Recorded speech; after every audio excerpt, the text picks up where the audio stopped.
ಒಂದು ಶೈಕ್ಷಣಿಕವಾಗಿ ತಾಲೂಕಿನಲ್ಲಿ ಎಲ್ಲ ಮಕ್ಕಳು ಕೂಡ ಯಾವುದೇ ಒಂದು ಬೇಜವಾಬ್ದಾರಿಯಿಂದನೋ ಮತ್ತೊಂದು ಅವರ ವಿದ್ಯಾಭ್ಯಾಸಕ್ಕೆ ಕುಂಠಿತ ಆಗಬಾರ್ದು ಅಂತಕ್ಕಂಥ ಆಲೋಚನೆ ಕಳೆದ 3-4 ವರ್ಷದಿಂದ ನಾವೆಲ್ಲ ಏನು ಅದ್ರ ಬಗ್ಗೆ ಸಾಕಷ್ಟು ಗಂಭೀರವಾದ ಚಿಂತನೆ ಇಟ್ಕೊಂಡು ಕ್ಷೇತ್ರ ಶಿಕ್ಷಣಾಧಿಕಾರಿಗಳು ಮತ್ತು ನಮ್ಮ ಎಲ್ಲ ತಾಲೂಕಿನ ಎಲ್ಲ ಸಂಸ್ಥೆಯ ಸರ್ಕಾರೇತರ ಅನುದಾನೇತರ ಶಾಲೆಗಳ ಎಲ್ಲ ಶಿಕ್ಷಕರು ಕೂಡ ಸೇರಿ ಯಾವುದೇ ಶಾಲೆಯಲ್ಲಿ ಓದಿದ್ರು ನಮ್ಮ ತಾಲೂಕು ಮಕ್ಕಳೇ ಆ ಮಕ್ಕಳಿಗೆಲ್ಲ ಶೈಕ್ಷಣಿಕವಾಗಿ ಉತ್ತಮ ರೀತಿಯಲ್ಲಿ ಗುಣಾತ್ಮಕ ಶಿಕ್ಷಣ ನೀಡೋದ್ರಲ್ಲಿ ಇವತ್ತು ನಾವೆಲ್ಲರೂ ಕೂಡ ಕಳೆದ SLC ಫಲಿತಾಂಶದಲ್ಲಿ 94.25% ಏನು ತಾಲೂಕಿನಲ್ಲಿ ಬಂದಿದೆ.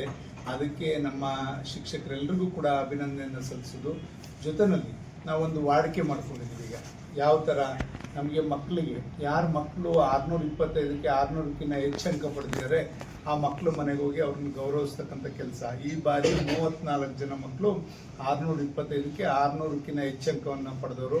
ಅತಿ ಹೆಚ್ಚು ಅಂಕ ನಮ್ಮಲ್ಲಿ ಒಂದು ಶೆಟ್ಟಿಕೆರೆ ಹೋಬಳಿನ ಮಗು ಇವತ್ತು 625ಕ್ಕೆ 623 ಅಂಕ ಪಡೆದಂಥದ್ದು. 22 ಫಸ್ಟ್ ಬಂದಿತ್ತು, ಟೋಟ್ಲಿಂಗ್ ಆಗ್ತಾಗ ಮತ್ತೊಂದು ಅಂಕ ಮಗುಗೆ ಬಂದಿರೋದ್ರಿಂದ 623 ಹೈಯೆಸ್ಟ್ ನಮ್ಮ ತಾಲೂಕಿನಲ್ಲಿ.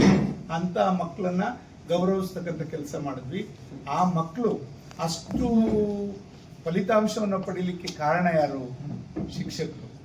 ಶಿಕ್ಷಕರು ಕಾರಣ ಆದಮೇಲೆ ಇದು ಅವ್ರಿಗೆ ಸಲ್ಲಬೇಕು ಕೃತಜ್ಞತೆ. ಎಲ್ಲ ನಮ್ಮ ಶಿಕ್ಷಕರಿಗೆ ಮತ್ತು ಶಿಕ್ಷಣ ಇಲಾಖೆ BO ಇವ್ರಿಗೆ ಸೇರಬೇಕಾಗ್ತದೆ.